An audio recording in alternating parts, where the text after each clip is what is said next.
जय हिंद फ्रेंड्स। तो आज हम लोग क्लास 10 का बायोलॉजी देखने वाले हैं, जिसमें से कि ऑब्जेक्टिव क्वेश्चन रहेगा फर्स्ट चैप्टर का, जो कि थोड़ा इंपॉर्टेंट रहता है ऑब्जेक्टिव पढ़ना, क्योंकि अभी ऑब्जेक्टिव दुगना आ रहा है इसीलिए।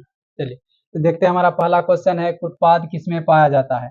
तो पहला ऑप्शन आता है पैरामीशियम, यूग्लिना, अमीबा या इनमें से कोई नहीं। तो जो ऑप्शंस दिए हुए हैं कुछ उसको भी देख लेते हैं, तो थोड़ा कॉन्सेप्ट आगे का क्लियर हो जाएगा। तो देखिए, पैरामीशियम पैरामीशियम एक कोशिकीय जीव है। एक कोशिकीय जीव है। इसे हम लोग स्लीपर जीव भी कहते हैं। इसे हम लोग स्लीपर स्लीपर जीव भी कहते हैं। क्यों कहते हैं स्लीपर जीव? क्योंकि इसका आकार जो होता है चप्पल के जैसा होता है। क्या होता है? इसका आकार चप्पल के जैसा होता है। कुछ इस टाइप से कह सकते हैं, इस टाइप से होता है इसका आकार। ठीक है, और इसके ऊपर क्या रहता है? सिलिया या फ्लेजला पाया जाता है, जो कि इसको कह सकते हैं गति करने में मदद करता है या भोजन को पकड़ने में मदद यही सिलिया या फ्लेजला करता है। तो कह सकते हैं कि भोजन को पकड़ता है सिलिया के द्वारा, और इसका आकार निश्चित होता है। आकार निश्चित होता है। अब देखते हैं नेक्स्ट है यूग्लिना। तो यूग्लिना का भी आकार निश्चित होता है। ठीक, और ये गति करता है, ये भी स्पर्शक की सहायता से। यूग्लिना इस टाइप का होता है और ये इसका हो जाता है सिलिया, और इसी की सहायता से ये भी क्या करता है? गति करता है। यूग्लिना को पादप व जंतु के बीच की कड़ी भी कहते हैं। पादप व जंतु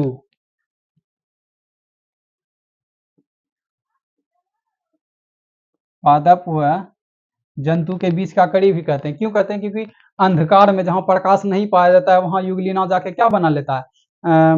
वहां कीट पतंग को खा लेता है अंधकार में, और प्रकाश में आके प्रकाश संश्लेषण की प्रक्रिया द्वारा अपना भोजन खुद बना लेता है। इसीलिए हम लोग इसको पादप जगत मतलब पादप और जंतु जगत के बीच का कड़ी कहते हैं। तो चलिए नेक्स्ट देखते हैं अमीबा। तो अमीबा का आकार जो होता है, आकार अनिश्चित होता है, और अमीबा अपना भोजन कुटपाद के द्वारा पकड़ता है। कुटपाद अपना भोजन कुटपाद के द्वारा पकड़ता है।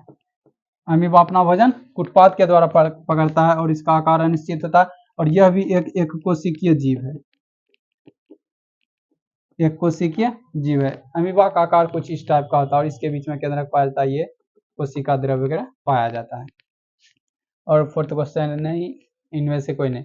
तो चलिए, तो अब आंसर तो पता चल ही गया होगा, फिर भी देख लेते हैं। हमारा कुटपाद किसमें पाया जाता है? इसका आंसर हो जाता है अमीबा। अमीबा में ही कुटपाद पाया जाता है, और ये अमीबा जो है, अमीबा में गति कुटपाद के सहायता से ही होता है। इसके जब कुटपाद का जो ये अमीबा जो है, अमीबा में जब कुटपाद बनता है या बिगड़ता है, उसी के सहायता से ये क्या करता है? गति भी करता है, ये भी कह सकते हैं। जैसे ही अमीबा भोजन को देखता है जाता है और कुटपाद का निर्माण करता है। इसका जो ये अमीबा में कुटपाद का निर्माण होता है, ये अनिश्चित रूप से होता है। जब भोजन को देखता है तभी इसमें क्या होता है? कुटपाद का निर्माण होता है, अन्यथा ये एक साधारण जीव रहता है। चलिए नेक्स्ट क्वेश्चन देखते हैं। तो हमारा नेक्स्ट क्वेश्चन है, अमीबा में अधिकांश पोषण होता है। अभी अमीबा में किस प्रकार का पोषण होता है? तो पहला क्वेश्चन है शाकाहारी, अंतःग्रहण, सर्वाहारी या स्वपोषण। चलिए देखते हैं। तो कुछ ऑप्शंस को देख लेते हैं, उसके बाद हमारा आंसर खुद ब खुद पता चल जाएगा। जैसे शाकाहारी किसको कहते हैं? जो पेड़ पौधों से निर्मित पदार्थ को खाते हैं। जैसा कह सकते हैं पेड़ पौधों के उत्पाद को जो खाता है, वैसे जीव जो पेड़ पौधा के उत्पाद को खाता है, सिर्फ मतलब वैसे जीव जो सिर्फ पेड़ पौधे के उत्पाद को खाता है, उसको हम लोग शाकाहारी कहते हैं। कहने का मतलब यह है कि जो सिर्फ साग सब्जी या पेड़ पौधों से प्राप्त चीजों को ही खाते हैं, उसको हम लोग क्या कहते हैं? शाकाहारी कहते हैं। अंतःग्रहण मतलब होता है अंतःग्रहण का मतलब होता है भोजन को ग्रहण करना। मतलब क्या होता है? भोजन को ग्रहण करना, अपने शरीर के अंदर ले लेना, उसी को हम लोग क्या कहते हैं? अंतःग्रहण। भोजन को अंदर ग्रहण करना अंतःग्रहण कहलाता है। अब होता है सर्वाहारी जीव किसको कहते हैं? वैसा जीव जो मांस और और शाक सब्जी दोनों खाता हो, उसी को हम लोग क्या कहते हैं, सर्वाहारी। और स्वपोषण तो जानते ही हैं, जो जीव अपना भोजन स्वयं बनाता है उसी को हम लोग क्या कहते हैं, स्वपोषण कहते हैं। तो चलिए देखते हैं, तो अमीबा में अधिकांश पोषण कैसा होता है, तो अमीबा में अधिकांश पोषण अंतग्रहण के द्वारा होता है। कहने का मतलब ये है, ये जो अमीबा होता है ये भोजन को अपने अंदर ग्रहण कर लेता है, अपने अंदर ग्रहण करता है, ना कि ऐसे कुछ जीव होते हैं जैसे कि अपने शरीर को भोजन में सटा के पोषक तत्व ग्रहण कर लेते हो, या नहीं, अमीबा इसको अपने अंदर डाल लेता है। मान लिया जाए कि जैसे ये भोजन है, क्या है, ये भोजन है और यहाँ अमीबा है, ये क्या है, अमीबा। जब इसको देखेगा तो भोजन के चारों ओर कुछ इस टाइप का, मतलब अमीबा अपना क्या करेगा, अमीबा अपना क्षेत्र बना लेगा। ये जो बना इसी को हम लोग क्या कहते हैं, उत्पाद कहते हैं। उत्पाद कहते हैं, हमारा भोजन हो गया, ये उत्पाद का नाम, ये धीरे धीरे क्या हो जाएगा, अंदर हो जाएगा, अंततः पाचन की क्रिया हो जाएगा। अमीबा अपना भोजन का पाचन रसधानी में करता है। अमीबा में भी भोजन का पाचन 3 चरणों में संपन्न होता है। ऐसे होता है अंतग्रहण, पाचन और अवशोषण, इस टाइप से होता है। चलिए इसका आंसर हो गया अंतग्रहण। नेक्स्ट क्वेश्चन, तो नेक्स्ट क्वेश्चन है हमारा, मैग्नीशियम पाया जाता है।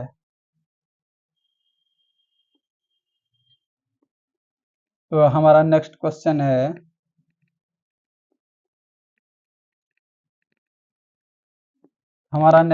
है, मैग्नीशियम पाया जाता है, क्या है, मैग्नीशियम पाया जाता है। तो देखते हैं, पहला ऑप्शन है क्लोरोफिल, लाल रक्तकण, वर्णिलवक या श्वेत रक्तकण। तो देखिए, तो ये पहला आता है क्लोरोफिल। देखिए, तो हम लोग देखते हैं ऑप्शंस को। क्लोरोफिल क्या है, एक कह सकते हैं पादप लवक, हाँ पादप लवक है, ठीक, जो कि मतलब पादप लवक कहने का मतलब यह है कि पादप में जो रंग के लिए जिम्मेदार था, भोजन को ग्रहण संग्रहित करने के लिए या भोजन निर्माण के लिए जो प्लास्टिड, एक तरह से कह सकते हैं प्लास्टिड, वही होता है, प्लास्टिड है, ये पादप प्लास्टिड है।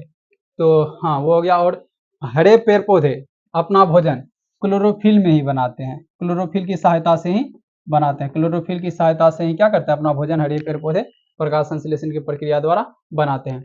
और क्लोरोफिल में ही मैग्नीशियम तत्व पाया जाता है, मैग्नीशियम तत्व क्लोरोफिल में ही पाया जाता है।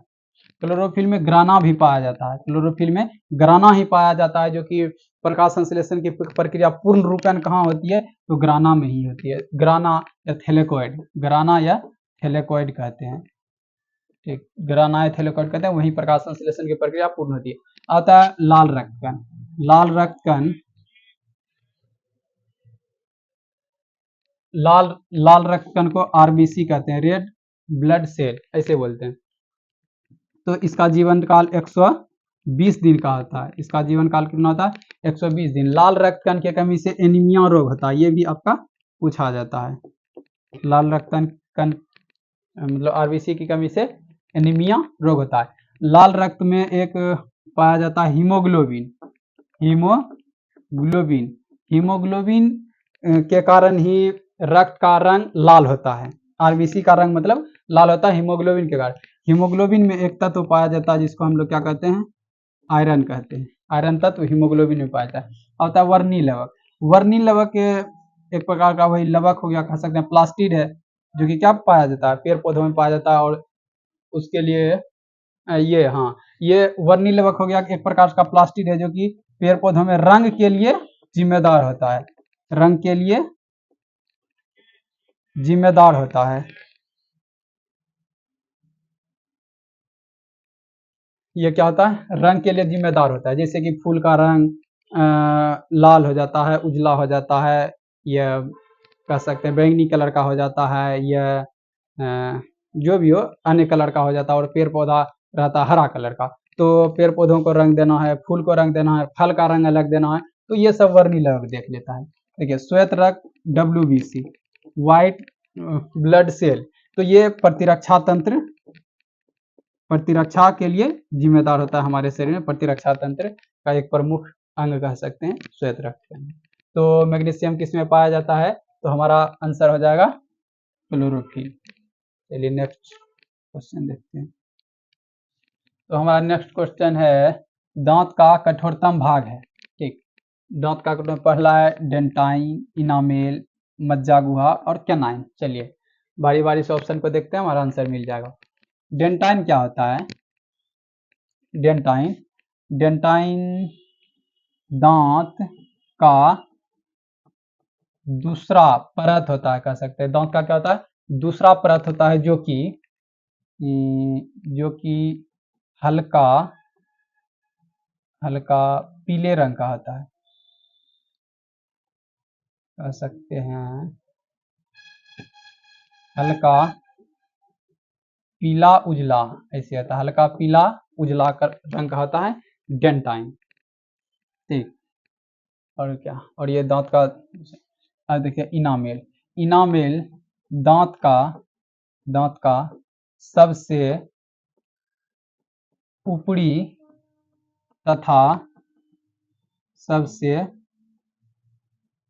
कठोर भाग होता है, और यह पूरे शरीर का भी कठोर भाग होता है। दांत में से सबसे ऊपरी परत और सबसे कठोर भाग, और पूरे शरीर में भी यह सबसे कठोर भाग होता है। कौन? इनामेल। इनामेल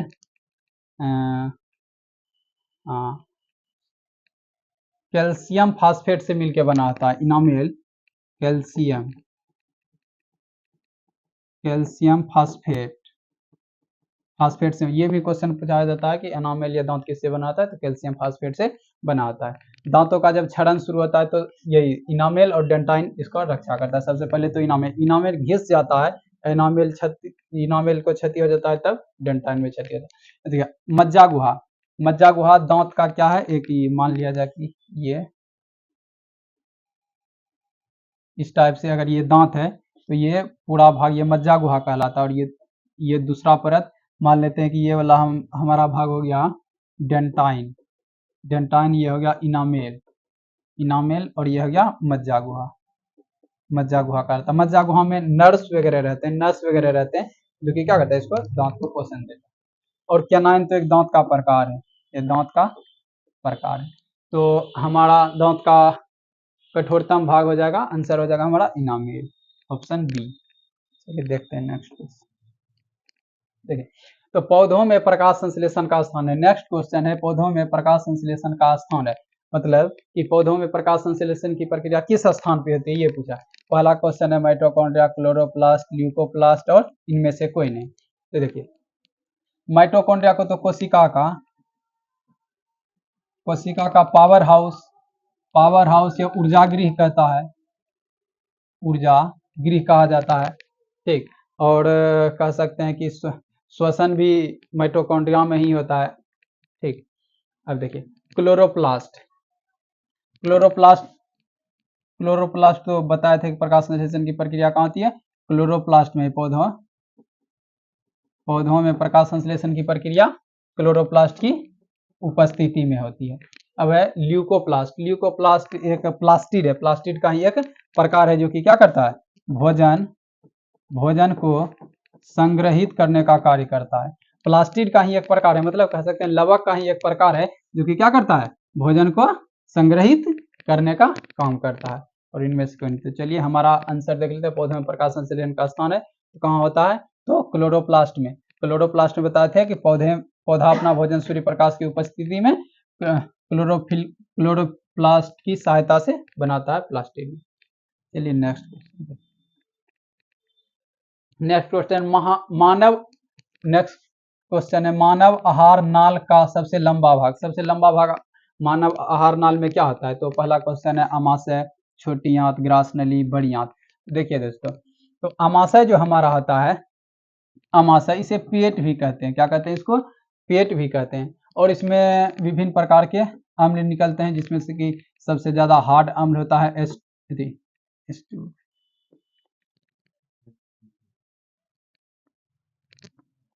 सबसे हार्ड अम्ल जो होता है HCl, जो कि जैसे कि हम लोग अगर लेट से भोजन करते हैं, दिन में लेट से भोजन करते हैं या कई दिनों तक भूखे रह जाते हैं, तो हमारे आंत को मतलब कह सकते हैं हमारे अमाशय को ये क्षति पहुंचाता है, जिस कारण से हम लोग को क्या होता है पेप्टिक अल्सर या आंत्र घाव भी जिसको कहते हैं वो हो जाता है। तो देखिए छोटी आंत कह सकते हैं, छोटी आंत हमारे आहार नाल का सबसे क्या है, सबसे लंबा भाग है, सबसे लंबा भाग है। और ये 3 भागों में बटा होता है, 3 भागों में, duodenum, jejunum, ilium, duodenum, jejunum और ilium, DJI, duodenum, jejunum, ilium. Duodenum को ग्रहणी भी कहते हैं हम लोग, ग्रहण। ये छोटा सा हिस्सा होता है छोटी आंत का, ये मध्य हिस्सा होता है जिसमें कि अवशोषण होता है, और ये सबसे बड़ा, छोटी आंत का भी सबसे बड़ा भाग होता है कौन, तो इलियम होता है। चलिए देखते हैं ग्रास नली, और भोजन का पूर्ण रूपेण पाचन भी यही इलियम में हो जाता है। तो ग्रास नली किसको कहते हैं, तो ग्रास नली मुख गुहा और अमाशय, मुख गुहा और अमाशय को जोड़ने वाला एक क्या है, मांसल संरचना है, ठीक। और बड़ी आंत आहार नाल का सबसे अंतिम हिस्सा कह सकते हैं। चलिए तो हमारा आंसर जो मानव आहार नाल का सबसे लंबा भाग क्या आ जाएगा, छोटी आंत, को ऑप्शन बी हमारा आंसर होता है। चलिए नेक्स्ट क्वेश्चन देखते हैं। देखिए नेक्स्ट क्वेश्चन है, क्रमांकुचन गति पाई जाती है, क्रमांकुचन गति पाई जाती है। क्रमांकुचन गति समझते हैं, क्रमांकुचन गति किसको कहते हैं, फैलना व सिकुड़ना, क्रमांकुचन गति कहलाता है। कोई चीज अगर फैलता सिकुड़ता है उसको हम लोग क्या कहते हैं, क्रमांकुचन गति। मतलब फैलने सिकुड़ने के क्रम में उसमें एक प्रकार का क्या गति उत्पन्न हो जाता है, एक तरंग की भांति गति उत्पन्न हो जाता है, जिसको हम लोग क्या कहते हैं, क्रमांकुचन गति। तो क्रमांकुचन गति किसमें पाया जाता है, तो पहला ऑप्शन है कोलन, ग्रास नली, अग्नाशय और बड़ी छोटी आंत। तो देखिए कोलन क्या है, कोलन एक बड़ी आंत का क्या है, बड़ी आंत का भाग है। कोलन क्या है, बड़ी आंत का भाग है। ग्रास नली हम बताएं कि हमारा क्या है, मुख गुहा और अमाशय को जोड़ने वाला क्या है, एक भाग है, जो कि क्या करता है, एक मांसल संरचना है, जो कि जिसमें कि क्या होता है, क्रमांकुचन होता है, जिस कारण से हमारे मुंह में चबाया हुआ भोजन हमारे अमाशय तक जाता है। तो इसी क्रमांकुचन गति के कारण ग्रास नली के रास्ते ही कहा जाता है, अमाशय में, फिर अमाशय से छोटी आंत में, उसके बाद पाचन होता है। फिर अग्नाशय, अग्नाशय से क्या होता है कि इंसुलिन व हार्मोन निकलता है, क्या निकलता है, इंसुलिन व हार्मोन। इंसुलिन कौन निकलता है, ग्लूकोज को कंट्रोल करने वाला, ग्लूकोज को कंट्रोल करने वाला इंसुलिन निकलता है कहाँ से, अग्नाशय से, जिस कारण से क्या होता है कि हम लोगों में चीनी बीमारी नहीं होता। चीनी बीमारी होने का कारण एक होता है अग्नाशय में कहीं ना कहीं दिक्कत आ जाता है, इस कारण से क्या इंसुलिन का स्राव कम हो जाता है, तो उसको इंसुलिन की गोली लेनी पड़ती है, ठीक। तो छोटी आंत के बारे में तो हम देख लिए कि ये 3 भागों में बटा होता है, डेडुनम, जेजुनम, इलियम। ये आहार नाल का सबसे लंबा भाग होता है, कम से कम 6 मीटर इसकी लंबाई, ये 6 मीटर लगभग 6 मीटर लगभग होती है, और भोजन का पूर्ण पाचन यही होता है, ठीक। और ये छोटी आंत का सबसे छोटा भाग है, ये मध्य भाग है जहाँ अवशोषण होता है, ये सबसे बड़ा भाग होता है जहाँ भोजन का पूर्ण रूप में पाचन हो जाता है। तो क्रमांकुचन गति पाए जाते हैं, तो हमारा आंसर क्या हो जाएगा, ग्रास नली, ऑप्शन बी। चलिए नेक्स्ट क्वेश्चन देखते हैं। और नेक्स्ट क्वेश्चन है, परजीवी पौधा का एक उदाहरण, क्या, परजीवी पौधा का एक उदाहरण, परजीवी पौधा। ऑप्शन है गोबर छत्ता, ब्रायोफिलम, अमरबेल, चीड़। परजीवी पौधा किसको कहते हैं दोस्तों, वैसा पौधा जो कि अपने भोजन के लिए अन्य जीवों पे क्या निर्भर रहता है, उसी को हम लोग क्या कहते हैं, परजीवी पौधा। वैसा पादप जो अपने भोजन के लिए अन्य जीव या पौधा पे निर्भर होगा उसी को। तो देखिए गोबर छत्ता को क्या कहते हैं, गोबर छत्ता मृत चीजों पर कह सकते हैं, गोबर छत्ता मृत चीजों पे उगते हैं, यानी कह सकते हैं यह सड़े गले चीजों पे उगते हैं। क्या करते हैं, ये सड़े गले चीजों पे उगते हैं, इसीलिए उसको हम लोग क्या कहते हैं, मृतजीवी पौधा कहते हैं। इसको क्या कहते हैं, मृतजीवी कहते हैं गोबर छत्ता को, ठीक। अब आता है ब्रायोफिलम, अमरबेल। अमरबेल क्या होता है कि अमरबेल एक परजीवी पौधा कहलाता है, क्या कहलाता है, एक परजीवी पादप कहता है। परजीवी पादप इसीलिए कहता है क्योंकि ये अपने भोजन के लिए अन्य पौधों पे क्या होता है, अन्य पौधों पे क्या करता है, निर्भर रहता है। इसका रंग अक्सर देखा गया है पीला कलर का होता है, और इसमें वास्तविक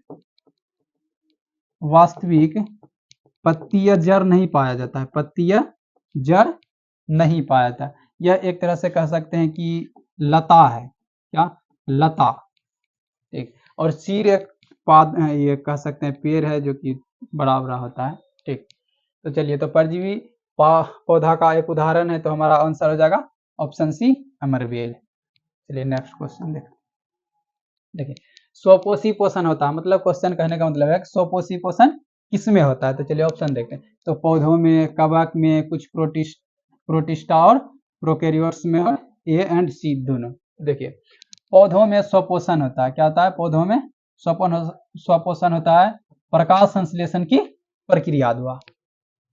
कवक में पोषण होता है मृतजीवी पोषण। क्या होता है कवक में? मृतजीवी पोषण, मतलब कह सकते हैं कवक मृत चीजों पर उत्पन्न होता है, इसलिए इसको हम मृतजीवी पोषण कहते हैं। अब आता है प्रोटिस्टा। प्रोटिस्टा में प्रकाश संश्लेषण होता है, प्रकाश संश्लेषण, और कुछ प्रोकैरियोट्स में भी होता है जो कि क्या होता है, प्रकाश संश्लेषण। प्रोटिस्टा में इसलिए प्रकाश संश्लेषण हम लोग मानते हैं क्योंकि इसके इसी में आता है एक शैवाल। क्या आता है? शैवाल, जिसको एल्गी कहते हैं। तो शैवाल में प्रकाश संश्लेषण। प्रोकैरियोट्स में भी कुछ जीव है जिसमें क्या होता है, प्रकाश संश्लेषण की प्रक्रिया होता है। एक और ये और सी है, तो देखते हैं स्वपोषण, स्वपोषी पोषण किसमें होता है, तो हमारा आंसर हो जाएगा ऑप्शन सी, कुछ प्रोटिस्टा और नहीं, सॉरी, तो हमारा आंसर हो जाएगा ए एंड सी दोनों। पौधों में भी स्वपोषण होता है, और हमारा प्रोटिस्टा और प्रोकैरियोट्स में भी क्या होता है, स्वपोषण। तो इसीलिए क्या हो जाएगा, ए और सी दोनों हो जाएगा। तो हमारा ऑप्शन डी है। चलिए नेक्स्ट क्वेश्चन देखते हैं। तो है, स्टार्च की उपस्थिति की जांच के लिए किस विलयन का उपयोग करते हैं हम लोग? क्या है कि स्टार्च की उपस्थिति के लिए किस विलयन का प्रयोग करते हैं? स्टार्च की उपस्थिति की जांच के लिए किस विलयन का प्रयोग करते हैं? तो है आयोडीन, सेफ्रेनिन, इओसिन और मेथिलीन ब्लू। तो चलिए इसका जवाब आप लोग दीजिए। तो चलिए हम अब इसके देखते हैं, स्टार्च की उपस्थिति के जांच के लिए किस विलयन का प्रयोग करते हैं? तो हम लोग आयोडीन का प्रयोग करते हैं। हमारा आंसर क्या आ जाएगा, ऑप्शन ए। आयोडीन क्या करता है, जब स्टार्च से मिलता है तो नीला काला रंग का हो जाता है। क्या हो जाता है? नीला काला रंग का हो जाता है। जहां पे स्टार्च रहेगा दोस्तों, वहां पे अगर आप आयोडीन को डालिएगा, आयोडीन को, तो उसका रंग कैसा हो जाएगा, रंग हो जाएगा नीला काला। तो हम लोग आयोडीन का जांच, स्टार्च की उपस्थिति की जांच के लिए हम लोग आयोडीन का प्रयोग करते हैं। चलिए नेक्स्ट क्वेश्चन देखते हैं। ठीक, तो नेक्स्ट होता है, निम्नलिखित में किसी कोशिका का ऊर्जा मुद्रा के रूप में जाना जाता है। निम्नलिखित में से किसे कोशिका का ऊर्जा मुद्रा के रूप में जाना जाता है, हमारा क्वेश्चन है। तो पहला है एडीपी, एटीपी, डीटीपी, पीडीपी। तो देखते हैं, देखिए आप लोग पहले। चलिए, तो हमारा आंसर हो जाएगा ऑप्शन बी, एटीपी। एटीपी का पूर्ण रूप होता है एडिनोसिन ट्राइफॉस्फेट। एडिनोसिन ट्राइफॉस्फेट, ये क्या होता है, माइटोकॉन्ड्रिया में जब ऊर्जा बनता है तो ऊर्जा को संचित एटीपी के रूप में ही करता है। एटीपी का निर्माण कह सकते हैं माइटोकॉन्ड्रिया में होता है। माइटोकॉन्ड्रिया में ही इसका निर्माण होता है, एटीपी का निर्माण, और एटीपी को ऊर्जा मुद्रा कहते हैं। चलिए नेक्स्ट क्वेश्चन देखते हैं। हमारा आंसर ऑप्शन बी है। नेक्स्ट क्वेश्चन देखते हैं। नेक्स्ट क्वेश्चन है, पौधों में श्वसन होता है। क्या होता है कि पौधों में श्वसन होता है। पौधों में श्वसन कहाँ पे होता है, जड़ में, पत्तियों में। ऐसे तो ये क्वेश्चन इससे नहीं है पहला चैप्टर का, देखते हैं दूसरा।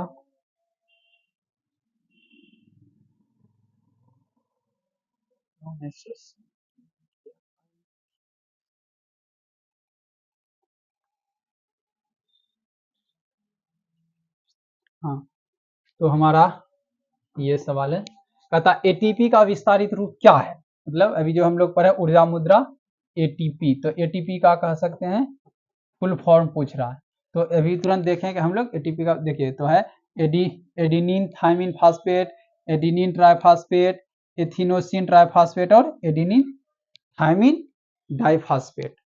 तो आप लोग को पता है कि अभी तुरंत करके तो पता है एडिनिन ट्राइफॉस्फेट, इसका क्या जाएगा आंसर, ऑप्शन बी इसका आंसर होगा। चलिए नेक्स्ट क्वेश्चन देखते हैं। हाँ, ये भी पहला चैप्टर का क्वेश्चन है।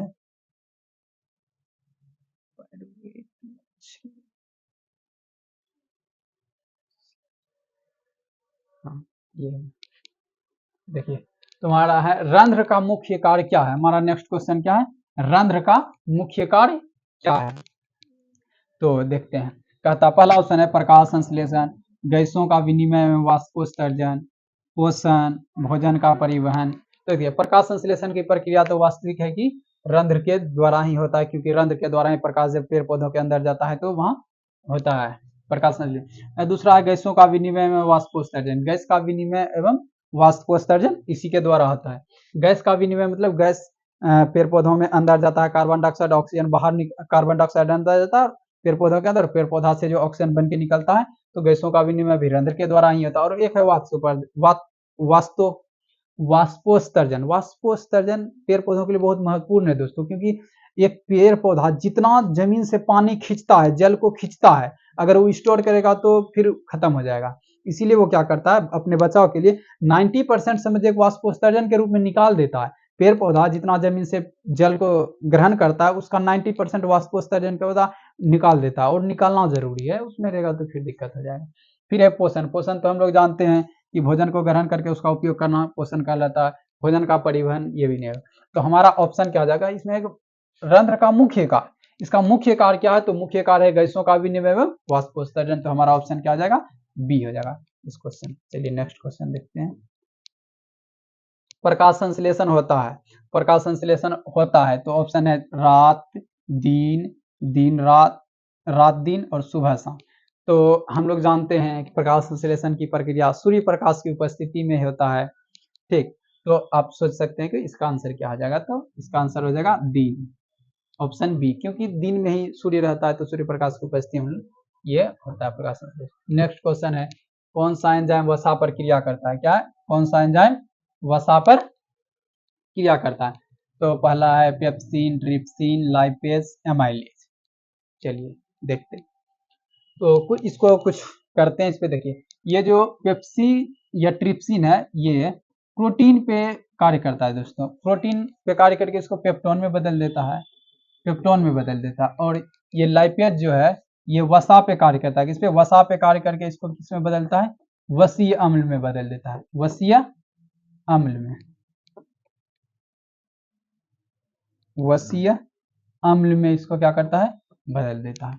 और नेक्स्ट है एमाइलेज, एमाइलेज स्टार्च पे क्रिया करके इसको कार्बोहाइड्रेट में बदल देता है, कार्बोहाइड्रेट में बदल देता है।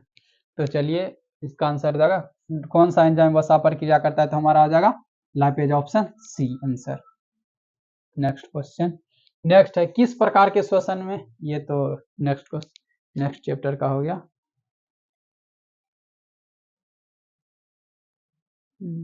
ये है हमारा नेक्स्ट क्वेश्चन, कहता ग्रहणी भाग है, ग्रहणी किसका भाग है, मुख गुहा का, ग्रहणी भाग है किसका, मुख गुहा का, आमाशय का, छोटी आंत का, बड़ी आंत का। तो देखिए बड़ी आंत 3 भागों में बटा रहता है, अधोगामी कोलन, उपरीगामी कोलन, मतलब अनुप्रस्थ कोलन, 3 भागों में रहता है, अधोगामी कोलन, उपरीगामी कोलन और ऐसे अनुप्रस्थ कोलन ऐसे। और छोटी आंत भी 3 भागों में बता रहता है, duodenum, jejunum, ilium, DJI, duodenum जिसको ग्रहणी कहते हैं, फिर जेजुनम और इलियम, इलियम 3 भागों में बटा रहता है। आमाशय, आमाशय भी 3 भागों में बटा रहता है, आमाशय भी कह सकते हैं कि 3 भागों में बटा रहता है। आमाशय होता है कार्डियक, पैलोरिक, फंडिक, 3 भागों में बटा रहता है। और मुख गुहा तो कह सकते हैं मुख गुहा एक ही भागों में रहता है। तो ग्रहणी किसका भाग है, तो हमारा आंसर क्या हो जाएगा, छोटी आंत। छोटी आंत के सबसे अगले भाग को हम लोग क्या कहते हैं, ग्रहणी, जहां से आमाशय से पचा भोजन कहाँ होता है, ग्रहणी में ही प्रवेश करता है। तो हमारा आंसर ऑप्शन सी, छोटी आंत होता है। चलिए नेक्स्ट क्वेश्चन, तो नेक्स्ट क्वेश्चन है निम्न में सोपोषी कौन है, क्या कि निम्न में सोपोषी कौन है, तो आंसर है हरे पौधे, मछली, कीट, अमीबा। चलिए तो जानते हैं कि हम लोग कि अमीबा क्या करता है, भोजन पकड़ के खाता है, मतलब ये एक तरह से ये क्या होता है, परपोषी होता है। क्या होता है, ये परपोषी होता है। कीट भी कहीं ना कहीं दूसरे जीवों पर निर्भर रहता है, तो इसको भी हम लोग क्या कह सकते हैं, परपोषी कह सकते हैं, ठीक। और मछली, मछली भी अन्य जीवों पर निर्भर रहता है, तो इसको भी हम लोग क्या कह सकते हैं, परपोषी। लेकिन पेड़ पौधा क्या करता है, अपना भोजन स्वयं बनाता है, अपना भोजन क्या करता है, स्वयं बनाता है, इसीलिए हमारा आंसर क्या आ जाएगा, ऑप्शन ए। निम्न में से कौन स्वपोषी है, तो ऑप्शन ए हरे पौधे। नेक्स्ट क्वेश्चन होता है एक परेशिका, जिसको हम लोग अपेंडिक्स भी कहते हैं दोस्तों, अपेंडिक्स, अपेंडिक्स भी कहते हैं। तो ये अपेंडिक्स हिस्सा है किसका, तो ऑप्शन ए आहार नाल का, तंत्रिका तंत्र का, संवहन तंत्र का और जनन तंत्र। तो चलिए देखिए आप लोग, तो हमारा ऑप्शन क्या आ जाएगा, ऑप्शन ए क्या आ जाएगा, आहार नाल का ही परेशिका, जहाँ छोटी आंत और बड़ी आंत जुड़ती है वहीं क्या होता है, अपेंडिक्स होता है। चलिए ऐसे अपेंडिक्स को मानव अंग, मानव शरीर का अवशेषी अंग भी कहता है, अवशेषी बोलिए या वो, ठीक। चलिए हमारा आंसर आ जाएगा ऑप्शन ए। नेक्स्ट क्वेश्चन देखिए, तो नेक्स्ट क्वेश्चन है पौधों में पोषण किस रूप में जमा होता है, क्या था कि पौधों में पोषण किस रूप में जमा होता है। तो पहला है ग्लूकोज, प्रोटीन, स्टार्च और फैटी एसिड। तो ग्लूकोज C6H12O6 हमारे, ये तो हम लोगों के शरीर में रहता है, और प्रोटीन, स्टार्च या फैटी एसिड, तो हमारा पौधों में पोषण किस रूप में होता है, तो हमारा आंसर क्या आ जाएगा दोस्तों, स्टार्च के रूप में आ जाएगा। क्या आ जाएगा, स्टार्च के रूप में। पौधों में पोषण किस रूप में रहता है, तो वो स्टार्च के रूप में रहता है। चलिए नेक्स्ट क्वेश्चन देखते हैं। नेक्स्ट क्वेश्चन है मुख गुहा में आहार का कौन सा भाग का पाचन होता है। मुख गुहा में आहार का मतलब, जब हम लोग भोजन को खाना शुरू करते हैं तो पाचन तो मुख गुहा से ही शुरू हो जाता है, तो भोजन के किस भाग का पाचन होता है, किसका पाचन होता है। तो पहला ऑप्शन है प्रोटीन, कार्बोहाइड्रेट, वसा या न्यूक्लिक, कुछ मिसिंग है दोस्तों इसमें। चलिए, तो प्रोटीन का पाचन तो आमाशय से शुरू होता है और पूर्ण रूप से छोटी आंत में जाके पचता है। आमाशय से शुरू होता है इसका पाचन और छोटी आंत में पूर्ण होता है। दूसरा है कार्बोहाइड्रेट, कार्बोहाइड्रेट का पाचन मुख गुहा में ही हो जाता है, कह सकते हैं, या मुख गुहा में शुरू होता है। वसा का पाचन भी छोटी आंत में होता है। चलिए, तो हमारा मुख गुहा में आहार का कौन सा भाग का पाचन होता है, तो हमारा ऑप्शन बी आंसर हो जाएगा, option B carbohydrate. Next question देखते हैं। देखिए, तो मनुष्य के शरीर की सबसे बड़ी ग्रंथि कौन सा है। तो मनुष्य के शरीर की सबसे बड़ी ग्रंथि, तो पहला ऑप्शन है अग्नाशय, अंडाशय, एड्रीनल और ये बकरीद। बकरीद नहीं दोस्तों, यहाँ यकृत होना चाहिए, क्या होना चाहिए, यकृत। तो थोड़ा टाइपिंग मिस्टेक हो गया।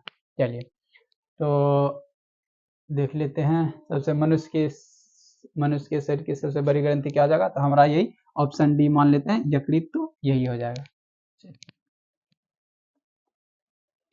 चलिए, स्टोमेटा के खुलने और बंद होने की प्रक्रिया को नियंत्रित करता है। स्टोमेटा के खुलने और बंद होने मतलब रंध्र, स्टोमेटा बोले तो रंध्र, रंध्र को खुलने और बंद होने की प्रक्रिया को कौन नियंत्रित करता है, द्वार कोशिका, सखी कोशिका, चालनी और मूल रोम। चलिए देखते हैं, मूल रोम क्या होता है, पेड़ पौधों के जड़ों में, पेड़ पौधों के जड़ों में पाया जाने वाली एक पतली, क्या होती है, पतली मतलब कह सकते हैं पतला आकार होता है इसका, ठीक। जड़ के मान लीजिए अगर ये मूल जड़ है तो इस पे ये जो छोटा छोटा आता है उसी को मूल रोम कहते हैं, और कुशन वगैरह को पकड़ के देता है। चालनी नलिका पेड़ पौधों में होती है, जो क्या करता है, ये भोजन के आदान प्रदान के लिए क्या होता है, जिम्मेदार होता है। चालनी नलिका वगैरह पोषक तत्वों या खनिज लवण के लिए होता है। और नेक्स्ट है सखी, तो सखी कोशिकाएं का उतना कोई कुछ भूमिका है नहीं। तो द्वार कोशिका क्या करती है, तो द्वार कोशिका जब इस पे पानी आता है तो ये क्या होता है, ये फूल जाता है, ये क्या होता है, फूल जाता है, और इसका क्या होता है, द्वार खुल जाता है, रंध्र खुल जाता है। जब ये सूख जाता है तो फिर से ये बंद हो जाता है। तो हमारा स्टोमेटा खुलने और बंद होने की प्रक्रिया को नियंत्रित करता है, तो हमारा आंसर क्या आ जाएगा, द्वार कोशिका, ऑप्शन ए। तो चलिए नेक्स्ट क्वेश्चन देखते हैं। तो हमारा नेक्स्ट क्वेश्चन है अमीबा का मुख्य भोजन है, अमीबा का मुख्य भोजन क्या है, ये देखते हैं। तो शैवाल के टुकड़े, ऑप्शन ए है शैवाल का टुकड़ा, डायटम और एकोशिक जीव, बैक्टीरिया, इनमें से सभी। चलिए दोस्तों इसको देखते हैं। वैसे तो मुख्य होता है डायटम और बैक्टीरिया, एकोशिक जीव और शैवाल। देख लेते हैं थोड़ा।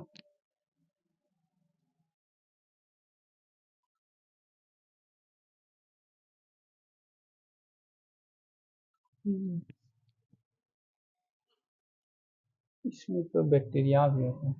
तो चलिए इसका फिलहाल हम लोग मारते हैं डायटम और एक कोशिकीय जीव। वैसे तो डायटम, लेकिन कहीं कहीं बैक्टीरिया भी दिया हुआ रहता है, इसीलिए थोड़ा कंफ्यूज। डायटम और एक कोशिकीय जीव होता है, जो कि क्या होता है, अमीबा का मुख्य भोजन होता है। ऐसे तो डायटम ही हम लोग देखे हैं, अक्सर बुक में देखा गया है।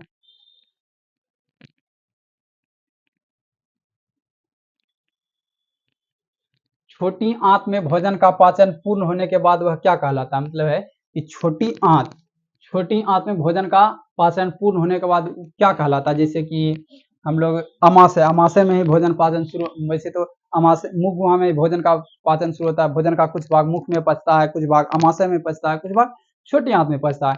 तो मुख गुहा ये अमाशय में जो भोजन पचता है तो उसको हम लोग क्या कहते हैं, तो हम लोग वहाँ कहते हैं अमाशय में जो भोजन पचता है अमाशय में, तो उसको हम लोग कहते हैं काइम। क्या कहते हैं, काइम। ये काइम अमाशय में जब भोजन पचता है ना, तब इसको हम लोग काइम कहते हैं। सक्कस एंटेरिकस तो एक तरह से कह सकते हैं एक एंजाइम, या वो क्या कह सकते हैं, पाचक रस है। सक्कस एंटेरिकस क्या है, एक पाचक रस है। और मल तो आप लोग समझते हैं, भोजन जब पूर्ण रूप में पच जाता है, उसका अवशोषण हो जाता है, बड़ी आंत से बाहर जाता है, तो मलाशय में जो जमा होता है उसको हम लोग मल कहते हैं। अब चाइल, तो चाइल छोटी आंत में जो भोजन पचता है, पूरा गढ़ा लई के जैसा, एक तरह से कहते हैं, लई से भी बहुत कह सकते हैं गाढ़ा हो जाता है, तो उसको हम लोग क्या कहते हैं, चाइल कहते हैं। तो छोटी आंत में भोजन का पाचन पूर्ण होने के बाद वह क्या कहलाता है, तो हो जाएगा चाइल। ऑप्शन डी हमारा आंसर हो जाएगा। चलिए नेक्स्ट सवाल देखते हैं। तो नेक्स्ट सवाल है, पैरामीशियम में पाए जाने वाले पोषण विधि को क्या कहते हैं। पैरामीशियम में पाए जाने वाले पोषण विधि को हम लोग क्या कहते हैं, तो हमारा ऑप्शन ए है स्वपोषण, मृतजीवी, परजीवी और प्राणिसम। प्राणिसम। तो देखिए दोस्तों, हम लोगों को पता है कि जैसे कि पैरामीशियम वो स्पर्शक की सहायता से क्या करता है, अपने भोजन को ग्रहण करता है। तो हमारा आंसर क्या आ जाएगा इसमें, पैरामीशियम भोजन को पकड़ता है किसे, तो हमारा हो जाएगा प्राणिसम। पैरामीशियम में जो भोजन होता है वो प्राणिसम, जैसे कि मतलब कह सकते हैं जीव के जैसा ठोस और तरल के रूप में भोजन ग्रहण करता है। कौन, तो पैरामीशियम। ठीक, तो हमारा ऑप्शन क्या आ जाएगा, डी, प्राणिसम। नेक्स्ट क्वेश्चन देखते हैं। नेक्स्ट होता है, निम्नलिखित में कौन सा अंग श्वसन से संबंधित नहीं है। ये तो क्वेश्चन सेकंड चैप्टर का है।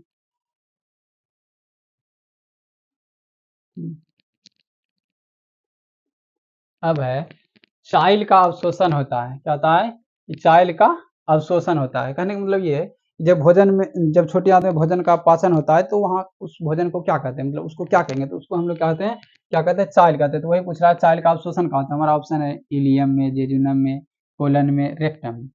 देखिए दोस्तों, तो छोटी आंत में ही भोजन का अवशोषण भी होता है। तो छोटी आंत में भोजन का अवशोषण होता है, तो देखिए, तो छोटी आंत 3 भागों में बटा होता है, डेडुनम, जेजुनम और इलियम। तो भोजन का चाइल का अवशोषण कहाँ होता है, तो इलियम में होता है। कहाँ होता है, इलियम में। कह सकते हैं छोटी आंत के सबसे अंतिम भाग, जो कि सबसे बड़ा होता है, उसमें क्या होता है, इलियम का अवशोषण होता है। तो हमारा ऑप्शन हो जाएगा ऑप्शन ए। नेक्स्ट सवाल, अमाशय के अग्रभाग को कहते हैं, मतलब है कि अमाशय का भी हम बताए थे, अमाशय भी 3 भागों में बटा होता है। अमाशय भी क्या होता है, 3 भागों में बटा होता है। अमाशय भी क्या होता है, 3 भागों में बटा होता है। तो अमाशय के सबसे पहले भाग को हम लोग क्या कहते हैं, तो अमाशय के सबसे पहले भाग को हम लोग क्या कहते हैं, कार्डियक। फिर होता है, ये दूसरा है और ये तीसरा है। पहला होता है कार्डियक, तो हमारा आंसर क्या आ जाएगा, ऑप्शन सी, कार्डियक कहते हैं। कार्डियक, फंडिक, कार्डियक, पाइलोडिक, उसके बाद फंडिक। एपिग्लोटिक्स, एपिग्लोटिक्स तो यहाँ रहता है। चलिए नेक्स्ट क्वेश्चन हम देखते हैं। नेक्स्ट क्वेश्चन है, जीवन की एक महत्वपूर्ण विशेषता है। जीवन की एक महत्वपूर्ण विशेषता, जैसे कि हम लोग का जीवन है, तो हमारे जीवन का क्या एक महत्वपूर्ण विशेषता क्या है, कि हम लोग जानेंगे कि हम लोग जीवित हैं। तो उसमें से क्या होता है, पहला है अणु की गति, वृद्धि, संघ, समन्वय। समन्वय मतलब होता है कि एक संबंध स्थापित करना। संघ मतलब होता है कि एक, मतलब कह सकते हैं जातीय प्रजाति का एक समूह। वृद्धि मतलब क्या होता है कि दिन प्रतिदिन हम लोग में वृद्धि होगा, कुछ ना कुछ बढ़ेगा। ठीक, इंप्रूवमेंट होगा। अणु की गति मतलब होता है कि जैसे कुछ ठोस है, इसका अणु थोड़ा सा हिलता होगा, डोलता होगा एक जगह से दूसरे जगह, उस टाइप का। तो यहाँ क्या होता है, जीवन की एक महत्वपूर्ण गति, तो हम लोगों में वृद्धि होता है। हम लोग पहले छोटे थे, फिर बड़े हुए, फिर बड़े होंगे, फिर बूढ़े हो जाएंगे, अंत हमारी मृत्यु हो जाएगा। तो इसमें क्या हो जाएगा, वृद्धि हो जाएगा। तो हमारा आंसर क्या जाएगा, ऑप्शन बी वृद्धि। चलिए नेक्स्ट क्वेश्चन देखते हैं। नेक्स्ट क्वेश्चन, निम्न में से कौन मलेरिया परजीवी है। मतलब क्या होता है कि मलेरिया परजीवी कौन है, मलेरिया किसके कारण फैलता है, तो वो है मलेरिया परजीवी का कारण क्या है, तो ये पूछ रहा है। तो हमारा ऑप्शन है प्लाज्मोडियम, लिस्मेनिया, प्रोटोजोआ, इनमें से कोई नहीं। तो हमारा आंसर हो जाएगा option A Plasmodium. Next question, next है कवक में पोषण की कौन सी विधि पाई जाती है। क्या है, कवक में पोषण की कौन सी विधि पाई जाती है। पहला है मृतजीवी, संभोजी, स्वपोषी या इनमें से कोई नहीं।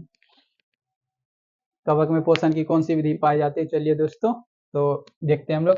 तो होता है इसमें मृतजीवी। कवक में पोषण कौन सी विधि पाई जाती है, मृतजीवी। ये क्वेश्चन कई बार पूछा हुआ है, कवक में पोषण की कौन सी विधि पाई जाती है। नेक्स्ट क्वेश्चन, हाइड्रा में क्या पाया जाता है, मस्तिष्क, तंत्रिका तंत्र, मुख, स्पर्शक।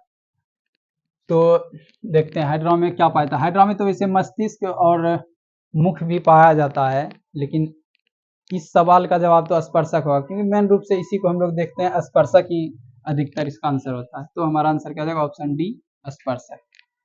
तो नेक्स्ट वीडियो में हम लोग मिलेंगे बायोलॉजी ऑब्जेक्टिव फर्स्ट चैप्टर का है लेके, लेकिन वो रहेगा PYQ के साथ मिलेंगे हम लोग। PYQ प्रीवियस ईयर को लेके मिलेंगे। तो ये तो चैप्टर का सवाल था। तो ठीक है, धन्यवाद दोस्तों, मिलते हैं नेक्स्ट टाइम।